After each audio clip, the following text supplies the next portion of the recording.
આપ જોઈ રહ્યા છો સ્ટાર ન્યૂઝ ગુજરાતી લાઈવ।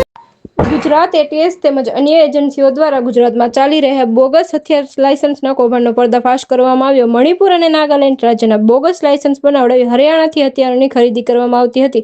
સમગ્ર કૌભાંડને લઈને એટીએસ દ્વારા 108 જેટલા લોકોની વિરુદ્ધ ફરિયાદ નોંધાઈ છે, જેમાં ગુજરાતના મુખ્ય 7 એજન્ટોની એટીએસ દ્વારા ધરપકડ કરવામાં આવી છે।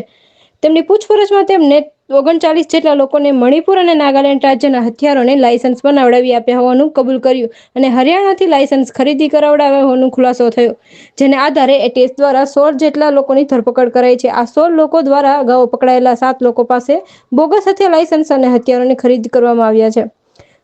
એટીએસ દ્વારા અનિલ રાવર, અર્જન ભરવાડ, ભરત ભરવાડ, દેહુલ ભરવાડ, દેહરુ ભોકરવા, જનક પટેલ, જય પટેલ, જગદીશ ભુવા, લાખા ભરવાડ, મનીષ રેયાણી, નિતેશ મીર, રમેશ ભરવાડ, ઋષિ દેસાઈ, સમીર ગધેણિયાની, વિરાજ ભરવાડ અને વિરમ ભરવાડની ધરપકડ કરવામાં આવી છે, જેમની તપાસ કરતા પોલીસને કુલ 15 હથિયાર અને 489 રાઉન્ડ કસ્તરો મળી આવ્યા છે। પકડાયેલા 16 આરોપીમાંથી અર્જન ભરવાડ, જનક પટેલ, જગદીશ ભુવા, મનીષ રેયાણી, રમેશ ભરવાડ અને વિરમ ભરવાડ વિરુદ્ધ અગાઉ ગુના નોંધાઈ ચૂક્યા છે। પકડાયેલા આરોપીઓ ગુજરાત, અમદાવાદ, સુરેન્દ્રનગર, બોટાદ, રાજકોટ સહિતના જિલ્લાઓમાં રહે છે।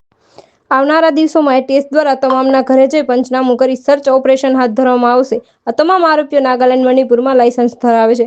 અત્યાર સુધી એટીએસની તપાસ અને મુખ્ય 7 આરોપીઓની પૂછપરછમાં સામે આવ્યું છે કે રાજ્યમાં 108 જેટલા લોકોને આ 7 આરોપીઓ દ્વારા મણિપુર, નાગાલેન્ડના લાયસન્સ આપવામાં આવ્યા છે। આ 7 એજન્ટો પાસે પણ મણિપુર, નાગાલેન્ડ લાયસન્સ અને હથિયારો પણ હતા, જેથી સમાજના લગ્ન પ્રસંગે, ધાર્મિક પ્રસંગમાં આરોપીઓ પોતાના હથિયારો અન્ય લોકોને, ખાસ કરીને યુવાનોને બતાવતા હતા, તેમજ તેમને સરળતાથી લાયસન્સ અને હથિયારો આપવાની લાલચ પણ આપતા હોવાનું સામે આવ્યું છે, જેથી અન્ય લોકો 7 થી 20 લાખ રૂપિયામાં મણિપુર, નાગાલેન્ડ રાજ્યનું લાયસન્સ મેળવી હરિયાણાથી હથિયાર ખરીદતા હતા, જેમાં 7 એજન્ટો મોટી રકમનું કમિશન મેળવતું હતું।